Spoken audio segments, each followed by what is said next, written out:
Hi, I'm back, and today I'm going to make a short video showing you different options for how to record your lecture content.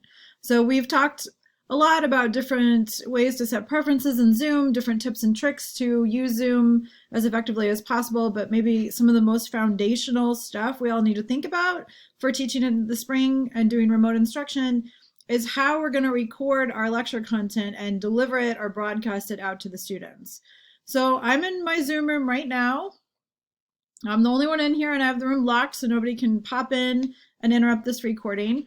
And I'm using a separate screen recording software that we've talked about before called Screencast-O-Matic, which has a little watermark down in the bottom corner of all the videos that we've made so far. We will do a different video that explains how to use that. So I'm using that only so that I can show you all the different options for recording content within Zoom.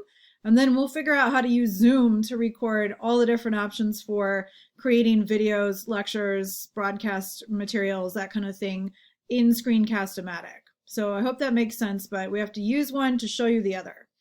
Okay, so for this one, I'm going to show you different ways to navigate your Zoom room, assuming you have a bunch of students attending and you've decided, at least in part, you're going to deliver synchronous material. So you're going to actually give a lecture to a bunch of students who can sign into your Zoom room and watch you give the lecture in real time. We recommend that you record everything you do in a classroom like that so that you can post the recording on your iLearn on your Blackboard site afterward and make sure that your students can access it if they are in a different time zone now than being on the West Coast, or if they need to access your class at different times based on like their own schedule changes, or just want to watch your videos over and over to make sure that they get the material. So, okay, we recommend that everyone kind of start with that in mind. Like, you're maybe going to deliver your lectures at a set time, but you're also going to record everything that you do so that you can make it available to students asynchronously offline as well. Okay, so within Zoom, there are a couple different options for how to do the recording. Let me see if I can find it. Yep, so this record button down here is the first step.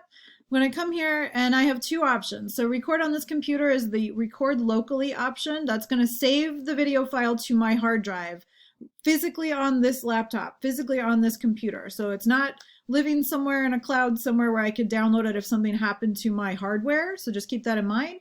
And then the second option is record to the cloud, which is record to Zoom's cloud.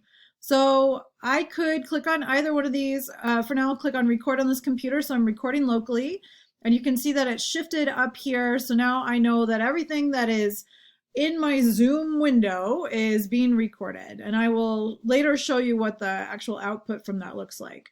So when I'm doing this, I might want to mess around with the preferences in Zoom so that I can record certain things depending on what I want my students to actually see from my class.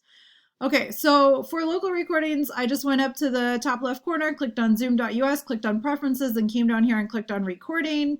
And then I have all these settings. For local recording, I can choose different things here that have to do with obviously where it's putting this video that it's recording of my Zoom class meeting on my hard drive. I'm going to keep everything the way I have it. So all I've selected right now is add a timestamp so I know what time the recording was taking place, and I can chunk my video into small lectures if need be, and record video during screen sharing. So that's going to be important.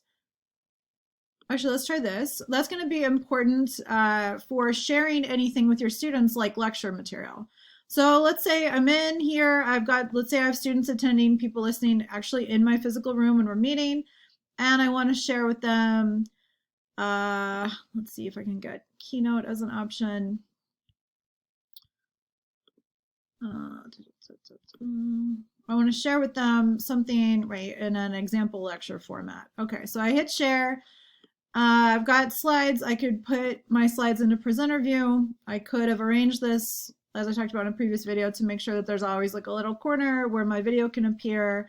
And I can like navigate through the content however I see fit. Okay, it's one option. Okay. Since I'm sharing my full screen, oh, hang on, I guess I have to share it a different way. Sharing my whole desktop. Now I'm sharing my whole desktop. I can show you the different settings for the recording options that Zoom gives you. So I'm in the web page, my account's web page, where I can navigate more of the cloud settings in particular. But there's an option over here called recordings. It will give you information about cloud and local. So I have a bunch of files in here only because Annie and I have been playing around with trying to figure out how this works. We're talking about local recordings in this one.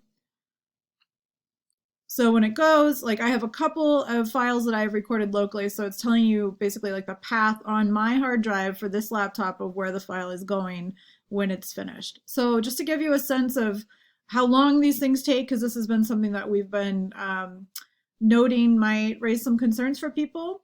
A local recording that I did a few days ago, starting at 3:30, went where it was supposed to go and created like a 9-minute, 10-minute long file that was the recording from the part of the meeting that I chose to locally record. So a 9-minute video was 47 megabytes, and it took from 3:30, or let's say like 3:45 when we were done recording that, until about 6:10 the same day. So it took a little under 3 hours, a little under 2.5 hours, let's say, for it to create a 10-minute version of the video. So just keep that in mind. It's going to take a while, even if it's processing to record locally onto your own hard drive and doesn't need to do anything with Zoom's cloud storage feature. It's going to take a few minutes for these video files to be usable and something that you can link and post for your students to watch asynchronously or on your YouTube channel or from your iLearn site. So you're going to want to make sure you're kind of thinking about building in time for these video files to finish processing. You cannot make them available instantaneously.